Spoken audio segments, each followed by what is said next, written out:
جو کہتے ہیں نا ہم سنی ہیں، تو میں بھی سنی ہوں. تو سنی کسی سے میں نے کہا سنی کیا ہوتا ہے؟ کہتا ہے یار جو سنی سنائی پہ یقین رکھتا ہے وہ سنی ہوتا ہے. تو ہم سن کے مسلمان ہوئے ہیں، دیکھ کے تو نہیں ہوئے نا. ہم نے آقا صلی اللہ علیہ وسلم کو تو دیکھا نہیں ہے نا، ہم نے تو سنا ہے نا. تو اس لیے ہم سنی ہیں، سنی سنائی پہ ایمان لائے ہم. قرآن کو سنا ہے. یہ سارکاسٹک وے میں آپ کہہ رہے ہیں؟ مطلب نہیں، سرکاسٹک نہیں، یہ حقیقت ہے.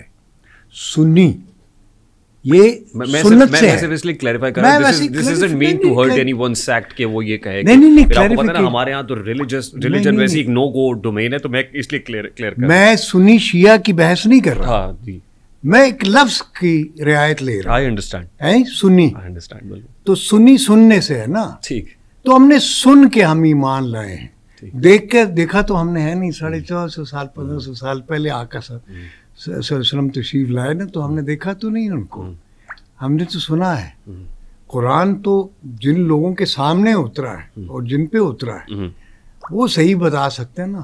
ہم تو سن کے مسلمان ہوئے، اس لیے ہم سنی ہیں. ٹھیک. ہم اس سن کے وہ لفظ کی وہ رعایت میں نے لی ہے. تو اگر ہماری خوش بختی ہوتی تو ہم ادھر موجود ہوتے تو وہ اور بات تھی، وہ اور درجہ ہے جو صحابہ کرام کا ہے. بے شک بے شک. اور میں آئی انڈرسٹینڈ کہ اپنے آپ کو ملامت کرنا بھی بہت ضروری ہوتا ہے. اپنے آپ کو ملامت کرنا، اپنے آپ کو کرٹیسائز کرنا، تنقید کرنا، سیلف اکاؤنٹیبلٹی. تصوف میں ایک فرقہ ہے، فرقہ ملامتیہ، جو اپنے آپ کو ملامت کرتے رہتے ہیں. اپنے آپ کو اصل میں وہ ملامت نہیں کر رہے، actually that is self negation. اپنی ذات کی وہ نفی کر رہے ہوتے ہیں کہ میں کون ہوں. ٹھیک. چونکہ اگر اللہ ہے تو اللہ سے بڑا تو کوئی بھی نہیں ہے. اور پھر انسانوں میں اشرف المخلوقات ایک ہی ہستی، ہم مطلب آقا صلی اللہ علیہ وسلم، محمد مصطفیٰ صلی اللہ علیہ وسلم سے کون بڑا ہے؟ تو ہم کون ہیں؟ ہماری کیا اوقات ہے؟ یہ بھی ان کی مہربانی ہے کہ ہم ان کی امت میں سے ہیں. تو مطلب ہم آپ تو کچھ بھی نہیں ہے. تو جب آپ یہ سوچتے ہو، جب اللہ اور اس کے حبیب صلی اللہ علیہ وسلم کا سوچتے ہیں، تو پھر تو بندہ مٹی ہو جاتا ہے. تو ہم تو خاک سے کے برابر بھی نہیں ہیں، کچھ بھی نہیں. خاک سے بنے ہیں، خاکی. ویسے بھی میں مرید ہوا پیر خاکی شاہ صاحب رحمۃ اللہ علیہ، ہمارے مرشد پاک رحمۃ اللہ علیہ، ان سے میں بیعت ہوا تھا.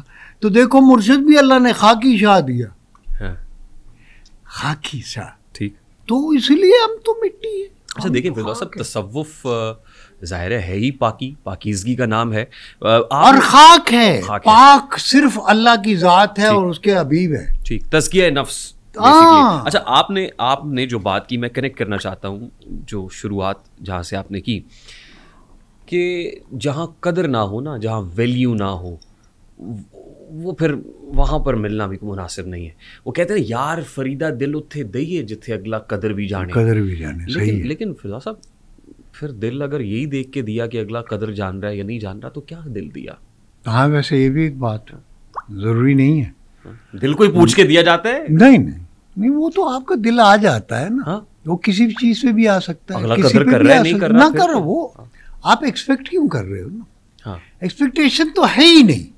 محبت میں چوائس تو نہیں ہے نا.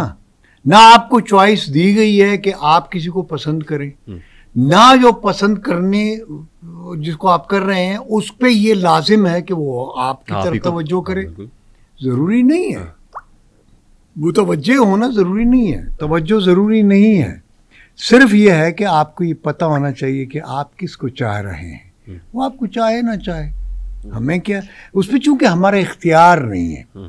اگر اختیار ہوگا تو وہ ہمارا محکوم ہو جائے گا، وہ ہمارا غلام ہو جائے گا. اور اگر بے اختیاری ہے، ہمارا کوئی اختیار نہیں ہے، تو وہ ہمارا خدا ہو جائے گا. جس پہ اختیار ہو جائے گا وہ ہمارا غلام ہو جائے گا. جس پہ اختیار نہیں ہے وہ ہمارا خدا ہے، وہ ہمارا اللہ ہے.